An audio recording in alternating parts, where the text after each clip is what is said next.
drug paraphernalia at droga na gagamitin pa lang ng suspect ng buksan ng ilim na pouch na nakita sa kabinet ng kanilang target.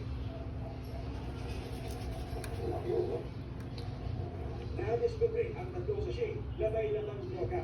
Nakita rin sa loob ng kwarto ang isang infrared scale at mga di pagamit na sachet. Ayon sa NBI, isang informante sa subdivision ang naging susi, kaya nabisto ang matagal na raw ng modus ng suspect.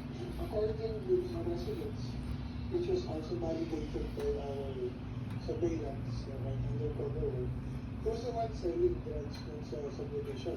The director dispatched to Tinani to look into the matter. And after undercover work, surveillance, and test by operations, we were able to apply for a search warrant. Sa pag-iimplementa ng search warrant ng mga baliba, sa kanermang drug paraphernalia ang nadiskubre sa iba't ibang bahagi ng kwarto ng suspect. Paniwalag naman ang suspect sa mga droga at paraphernalia ang nakita. Before a year or more than a year ago, nakikita ko kasi na gumagamit daw po sa rilo. And recently, even been trying to stop. We find charges of violation of Section 11, drugs possession, such of illegal drugs, and Section 12, which is paraphernalia, and then Section 15. This was tested positive for use of illegal drugs.